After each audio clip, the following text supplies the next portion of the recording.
मुख्यमंत्री से Femina miss India Jharkhand की विजेता रिया ने की मुलाकात। मुख्यमंत्री से फेमिना मिस इंडिया झारखंड 2024 की विजेता रिया नंदिनी ने की शिष्टाचार मुलाकात। उन्होंने मुख्यमंत्री को बताया कि वह फेमिना मिस इंडिया 2024 में झारखंड का प्रतिनिधित्व करेंगी। मुख्यमंत्री ने रिया को इस उपलब्धि के लिए बधाई दी एवं आगामी प्रतियोगिता में बेहतर प्रदर्शन के लिए आशीर्वाद दिया। मुख्यमंत्री ने कहा कि राज्य की बेटियां हर मुकाम पर आगे बढ़ें, इसमें राज्य सरकार पूरा सहयोग करेगी। मुख्यमंत्री से मुलाकात करने वालों में रिया नंदिनी के पिता डबल किशोर प्रसाद, माता संगीता, भाई ऋषिराज, शिक्षक वसीम आलम और सामाजिक कार्यकर्ता आशुतोष द्विवेदी शामिल थे। रांची की रहने वाली रिया नंदिनी कोलकाता में आयोजित फेमिना मिस इंडिया झारखंड 2024 चुनी गई। वे अब मुंबई में फेमिना मिस इंडिया 2024 के डायमंड जुबली एडिशन के ग्रैंड फिनाले में हिस्सा लेंगी। जदयू प्रदेश कार्य समिति की बैठक 9 को। जदयू प्रदेश कार्य समिति की एक दिवसीय बैठक 9 सितंबर को होगी। बैठक में जदयू के राष्ट्रीय कार्यकारी अध्यक्ष संजय झा बतौर मुख्य अतिथि शामिल होंगे। बैठक की अध्यक्षता प्रदेश अध्यक्ष सह सांसद खीरू महतो करेंगे। इस संबंध में शनिवार को पार्टी के प्रदेश प्रवक्ता सागर कुमार ने कहा कि प्रदेश जदयू के प्रभारी और बिहार सरकार के ग्रामीण कार्य मंत्री डॉक्टर अशोक चौधरी, बिहार सरकार के ग्रामीण विकास मंत्री श्रवण कुमार, प्रदेश जदयू के सह प्रभारी और विधान परिषद सदस्य विजय कुमार सिंह, सह प्रभारी और बेलहर के विधायक मनोज यादव भी बैठक में शामिल होंगे। जदयू के सभी प्रदेश पदाधिकारी, कार्य समिति सदस्य, जिला नगर अध्यक्ष इस दौरान उपस्थित रहेंगे। विधानसभा चुनाव के मद्देनजर बैठक अति महत्वपूर्ण होगी। जयराम ने कहा, जेएलकेएम की बनी सरकार तो भ्रष्टाचारियों की खैर नहीं। जेएलकेएमके के नेता जयराम महतो ने शनिवार की शाम रामगढ़ कॉलेज परिसर में एक बार फिर जनता के बीच बदलाव का संकल्प दोहराया। उन्होंने कहा कि जेएलकेएम पार्टी यदि सत्ता में आती है तो भ्रष्टाचारियों की खैर नहीं रहेगी। साथ ही कहा कि एक मजबूत संकल्प के साथ वह आगे बढ़ रहे हैं। झारखंड की जनता के साथ उन्होंने एक वादा किया है जिसे वे आखिरी दम तक निभाएंगे। उन्होंने कहा कि वर्तमान में जितने भी नेता हैं वे करोड़ों की संपत्ति लूटकर अपनी तिजोरी भर रहे हैं। सिर्फ उनकी पार्टी ही जनता के हित में काम करने का संकल्प दोहरा रही है। कांग्रेस की विस्तारित कार्य समिति की बैठक में विधानसभा चुनाव पर मंथन, 3 राजनीतिक प्रस्ताव पारित। प्रदेश कांग्रेस की शनिवार को लालगुटवा बैंक्वेट हॉल में विस्तारित कार्य समिति की बैठक प्रदेश अध्यक्ष केशव महतो कमलेश की अध्यक्षता में हुई। बैठक में मुख्य रूप से झारखंड के सह प्रभारी सप्तगिरी शंकर उल्का और डॉक्टर श्री बेला प्रसाद, कांग्रेस विधायक दल के नेता डॉक्टर रामेश्वर उरांव उपस्थित थे। बैठक में सभी जिला अध्यक्ष, प्रदेश का पदाधिकारी से आगामी विधानसभा चुनाव के संबंध में फीडबैक लिया गया। साथ ही आगामी विधानसभा चुनाव की तैयारी के लिए एक रूपरेखा जल्द तैयार करने का निर्णय लिया गया। मौके पर झारखंड के सह प्रभारी सप्तगिरी शंकर उल्का ने कहा कि आपकी मेहनत ही आपकी ताकत बनेगी। जनता ने लोकसभा के चुनाव में हमें इतना मजबूत कर दिया है कि केंद्र अब तानाशाही नहीं कर सकती। समय कम है, काम ज्यादा है, कमजोर कड़ी को खोजना है और उसे मजबूत करना है। युवा आजसू की झारखंड नवनिर्माण संकल्प सभा 8 सितंबर को, हजारों बेरोजगार युवा होंगे शामिल। झारखंड नवनिर्माण संकल्प सभा का आयोजन रविवार को पूर्वाह्न 11:30 बजे धुरवा स्थित प्रभात तारा मैदान में किया जाएगा। इससे पूर्व आजसू पार्टी के केंद्रीय अध्यक्ष सुदेश कुमार महतो बिरसा चौक, रांची से पदयात्रा करते हुए प्रभात तारा मैदान धुरवा पहुंचेंगे। पदयात्रा में पार्टी के पदाधिकारी, कार्यकर्ता तथा बेरोजगार युवा शामिल होंगे। संकल्प सभा के पूर्व सुदेश कुमार महतो गुआ गोलीकांड के शहीदों को श्रद्धांजलि अर्पित करेंगे। नवनिर्माण संकल्प सभा में वरीय उपाध्यक्ष सह गिरिडीह सांसद चंद्र प्रकाश चौधरी, केंद्रीय प्रधान महासचिव सह पूर्व मंत्री रामचंद्र सहिस, केंद्रीय महासचिव सह गोमिया विधायक लंबोदर महतो, संघ के पदाधिकारी तथा पार्टी के सभी अनुषंगी इकाई के पदाधिकारियों के साथ साथ राज्य के हजारों शिक्षित बेरोजगार युवा शामिल होंगे। विधायक कल्पना सोरेन ने किया 3 सड़क मार्गों का शिलान्यास। गांडेय विधायक कल्पना सोरेन ने कल अपने विधानसभा क्षेत्र में 3 सड़क मार्गों का शिलान्यास किया। ग्रामीण कार्य विभाग कार्य प्रमंडल गिरिडीह के अधीन गांडेय विधानसभा अंतर्गत अलगुंदा पंचायत भवन पीच रोड से चेंगरबासा तक कुल 80 किलोमीटर। पंचायत अलगुंदा के ग्राम अलगुंदा मदनपुर से गडरमा तक 1.70 किलोमीटर तथा पंचायत लेदा बजरंगबली चौक से तालाब होते हुए लुकैया तक 3.20 किलोमीटर लंबी पथ निर्माण कार्य का शिलान्यास विधायक के द्वारा किया गया। उक्त तीनों पथों के निर्माण कार्य की कुल प्राकृत राशि लगभग 6.70 करोड़ रुपए है। कार्यक्रम के दौरान विधायक कल्पना सोरेन के साथ राज्यसभा सांसद डॉक्टर सरफराज अहमद और कार्यपालक अभियंता आरईओ SK दास, लेदा मुखिया प्रतिनिधि विनोद पांडे आदि मुख्य रूप से उपस्थित रहे। सिलवार में ट्रेंडिंग कंपनी बनाकर करोड़ों की ठगी। हजारीबाग जिले के सिलवार में ओम ट्रेडिंग कंपनी बनाकर करोड़ों रुपए की ठगी किए जाने को लेकर चितरंजन प्रसाद गुप्ता ने थाने में शिकायत दर्ज की है। गुप्ता के आवेदन पर पुलिस ने जांच शुरू कर दी है। इसमें कंपनी के अक्षय सिंह, संजय प्रजापति, रंजीत प्रजापति, सुजीत प्रजापति, विमला देवी, सुखदेव प्रजापति, विनोद प्रजापति पर हजारीबाग सहित बोकारो, रामगढ़, गिरिडीह के लोगों से लगभग 1500 करोड़ रुपए की ठगी का आरोप लगा है। इस मामले में मुफस्सिल थाना कांड संख्या 241/2022 दर्ज किया गया है। पुलिस ने कहा कि इस मामले में ही शिकायतकर्ता चितरंजन प्रसाद गुप्ता के आवेदन को भी दर्ज कर लिया गया है। इसकी जांच की जाएगी और जल्द ही ठगी करने वालों को गिरफ्तार किया जाएगा। गिरिडीह पुलिस ने कोयला तस्करों पर कसा शिकंजा। गिरिडीह पुलिस ने कोयला तस्करों पर शिकंजा कसना शुरू कर दिया है। शनिवार को पुलिस ने जीटी रोड में चरकी टोंगरी के पास अवैध कोयला लदे 2 ट्रक को जब्त कर लिया और दोनों ट्रक ड्राइवर को मौके से गिरफ्तार कर लिया। दोनों ड्राइवर बिहार के नवादा और जमुई के रहने वाले हैं। पुलिस ने कोयला तस्करी में संलिप्त तस्करों और ट्रक मालिकों के खिलाफ निमियाघाट थाना में FIR दर्ज किया है। यह जानकारी गिरिडीह SP डॉक्टर विमल कुमार ने आज मीडिया कर्मियों को दिया। शादी का प्रलोभन देकर यौन शोषण करने वाला आरोपी को पुलिस ने किया गिरफ्तार। शिकारीपाड़ा थाना क्षेत्र के एक 20 वर्षीय युवती ने एक युवक पर यौन शोषण करने का आरोप लगाया है।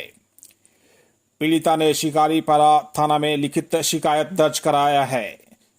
शिकारीपाड़ा थाना क्षेत्र के ग्राम बांकी जोड़ के रहने वाले एक युवक मुझे शादी का झांसा देकर पिछले 2 वर्षों से यौन शोषण करता रहा। पहले सब ठीक चल रहा था। जब मैंने युवक पर शादी करने का दबाव बनाया तो युवक शादी करने से मुकरता रहा। अपने जरूरत का सामान मांगने पर बेरहमी के साथ पिटाई भी झेलना पड़ता था। हद तो तब हो गई जब साबुन सर्फ के लिए कहा तो लात घूंसों से मारते हुए कुल्हाड़ी से मारने का प्रयास किया। तभी किसी तरह जान बचाकर दूसरे के घर भागकर छिप कर रही। इस मामले पर गांव में पंचायती भी हुई थी, लेकिन फैसला मानने को तैयार नहीं हुआ। भाकपा महासचिव डी राजा ने कहा, झारखंड में मजबूत गठबंधन की है आवश्यकता। भाकपा महासचिव डी राजा ने कहा कि झारखंड में मजबूत महागठबंधन की आवश्यकता है। राज्य में भाकपा गठबंधन के साथ मिलकर चुनाव लड़ना चाहती है। राज्य सरकार को चाहिए कि सभी तरह के छोटे बड़ी पार्टियों को एक सूत्र में बांधकर एक मजबूत गठबंधन बने ताकि भाजपा को सत्ता में आने से रोका जा सके। राजा शनिवार को रांची के अल्बर्ट एक्का चौक स्थित भाकपा पार्टी कार्यालय में संवाददाता सम्मेलन में बोल रहे थे। उन्होंने कहा कि पूरे देश में भाजपा का ग्राफ गिर रहा है। लोग भाजपा और प्रधानमंत्री नरेंद्र मोदी को नाकार रहे हैं। 400 पार का नारा भी खोखला साबित हुआ। गुजरात और महाराष्ट्र में भी भारतीय जनता पार्टी हारने जा रही है। लगातार भाजपा विपक्षी दलों पर हमलावर बनी हुई है। महंगाई, बेकारी, भुखमरी उसके एजेंडे में नहीं है। विपक्षी दलों की साजिश का परिणाम, शैलेंद्र। पिछले दिनों मीडिया में आए टैक्स चोरी और पेशेंट्स को बिल न देने के आरोप पर नव अल्ट्रासाउंड एंड डायग्नोस्टिक सेंटर बोरो के संचालक डॉक्टर शैलेंद्र ने अपनी प्रतिक्रिया दी है। उक्त आरोप के विषय में उन्होंने कहा है कि हाल के दिनों में मेरी पॉलिटिकल एक्टिविटी बढ़ी है और मैं जमुआ विधानसभा से टिकट का प्रबल दावेदार हूं। इसलिए विपक्षी दल मेरे विरुद्ध षड्यंत्र कर रहे हैं और इस तरह की झूठी खबर और अफवाह फैला रहे हैं। कहा कि मैं उनसे डरे बगैर ऐसे ही आम लोगों के हित में आगे भी काम करता रहूंगा। बताते चलें कि उक्त सेंटर के बारे में मरीज लगातार अत्यधिक फीस लेने और कमीशन के लिए शहर के निजी अस्पतालों पर वहां रेफर किए जाने का आरोप लगाते रहे हैं। वहीं इस बाबत मीडिया के द्वारा पूछे गए सवालों के जवाब में सिविल सर्जन एसपी मिश्रा ने कहा कि यदि उनके पास इस तरह की कोई शिकायत आती है तो वे इसके विरुद्ध उचित कार्रवाई करेंगे। मुख्यमंत्री को कर्मा पूजा में किया आमंत्रित। मुख्यमंत्री हेमंत सोरेन से शनिवार को कांके रोड रांची स्थित मुख्यमंत्री आवासीय कार्यालय में केंद्रीय सरना समिति के प्रतिनिधिमंडल ने मुलाकात की। मुख्यमंत्री को प्रतिनिधिमंडल के सदस्यों ने 14 सितंबर को रांची के हरमू स्थित अखाड़ा में कर्मा पूजा महोत्सव में शामिल होने के लिए आमंत्रित किया। कोडरमा में पत्रकार के साथ मारपीट मामले में कोई कार्रवाई नहीं, गिरफ्तारी की मांग। कोडरमा जिले के डोमचांच क्षेत्र के पत्रकार महादेव कुमार दास के साथ मारपीट की घटना हुई। संबंधित नवलसाही थाना में आवेदन देने के बाद भी अब तक कोई कार्रवाई नहीं हुई है। शुक्रवार की इस घटना के बाद महादेव की स्थिति गंभीर होने पर उन्हें सदर अस्पताल में भर्ती कराया गया है। बताया जाता है कि भूमाफिया द्वारा सरकारी जमीन को कब्जा किए जाने की खबर को दैनिक नव प्रदेश के संवाददाता महादेव दास ने सोशल मीडिया पर चलाया था। इसके बाद गांव के कुछ लोगों ने उनके साथ बुरी तरह से मारपीट की और अपमानित भी किया। मामले को लेकर उनके द्वारा नवलसाही थाना में आवेदन दिया गया, लेकिन कोई कार्रवाई नहीं हुई है। मामले को पत्रकार संघ ने गंभीरता से लिया है और अपराधियों की गिरफ्तारी नहीं होने पर सोमवार को पुलिस अधीक्षक से मिलने और उसके बाद पुलिस महानिदेशक से भी मिलने का निर्णय लिया है। वन्य जीवन और झारखंडी परिवेश की झलक दिखेगी आरआर स्पोर्टिंग क्लब के पंडाल में। राजधानी रांची में दुर्गा पूजा को लेकर हर इलाके में एक से बढ़कर एक पूजा पंडाल का निर्माण जारी है। रातू रोड स्थित RR sporting club Durga Puja समिति के पंडाल में इस वर्ष वन्य जीवन और झारखंडी परिवेश की झलक मिलेगी। माता के भक्तों को यहां मां दुर्गा और अन्य देवी देवताओं की कलात्मक प्रतिमाओं का दर्शन होगा। समिति के संरक्षक विक्की यादव ने शनिवार को बताया कि पंडाल का अवलोकन करते ही अभिवादन जोहार के साथ गांव की संस्कृति, लोक नृत्य, पारंपरिक हथियार, वाद्य यंत्र आदि की मनोहारी छटा देखते ही बनेगी। पंडाल का बाह्य साज सज्जा में झारखंड के वन्य जीवन को दर्शाया जाएगा। कुम्हार के चाक पर बनते मिट्टी के बर्तन, हाथी, घोड़ा और अन्य जीव का खूबसूरत नजारा होगा। लोहरदगा में पति ने की पत्नी की हत्या, हत्यारा पति गिरफ्तार। लोहरदगा के कुडू थाना क्षेत्र के कोकर पुरनाडी गांव में पति ने पत्नी की गला दबाकर हत्या कर दी। पुलिस ने आरोपित पति को हिरासत में ले लिया है। बताया जाता है कि कुडू थाना क्षेत्र के कोकर पुरनाडी गांव निवासी सुखराम उरांव व उसकी पत्नी संपति देवी 35 वर्ष शुक्रवार की रात खाना खाने के बाद अपने कमरे में सोने चले गए। रात में दोनों के बीच किसी बात को लेकर विवाद हुआ। इसके बाद कथित तौर पर सुखराम ने पत्नी संपति देवी की गला दबाकर हत्या कर दी। शनिवार की सुबह संपति देवी को मृत पाया गया। सूचना पर पहुंची कुडू पुलिस ने शव को पोस्टमार्टम के लिए लोहरदगा सदर अस्पताल भेज दिया है। पुलिस मामले में जांच व आगे की कार्रवाई कर रही है। दुमका से रांची के लिए वंदे भारत ट्रेन की शुरुआत 15 को। दुमका से रांची के लिए वंदे भारत ट्रेन का शुभारंभ 15 सितंबर को किया जाएगा। प्रधानमंत्री नरेंद्र मोदी 15 सितंबर को जमशेदपुर से टाटानगर से बैद्यनाथ धाम काशी विश्वनाथ वंदे भारत ट्रेन और दुमका रांची वंदे भारत ट्रेन को हरी झंडी दिखाएंगे। गोड्डा सांसद डॉक्टर निशिकांत दुबे के प्रस्ताव पर रेल मंत्रालय ने बैद्यनाथ धाम से काशी विश्वनाथ और दुमका से रांची वंदे भारत ट्रेन की मंजूरी दी है। दुमका रांची वंदे भारत एक्सप्रेस मात्र 4 घंटे का समय लेगी। ट्रेन गोड्डा, देवघर व मधुपुर से न्यू गिरिडीह स्टेशन होते हुए जमुआ, राजधनवार, कोडरमा, बरही व हजारीबाग होते हुए रांची तक जाएगी। इस ट्रेन की समय सारणी भी जल्द ही जारी कर दी जाएगी। इस ट्रेन में जनरल बोगी नहीं होगी। ट्रेन का टिकट दर भी अन्य ट्रेनों की तुलना में अधिक होगा। मांगों पर सहमति के बाद सहायक पुलिसकर्मियों का आंदोलन समाप्त।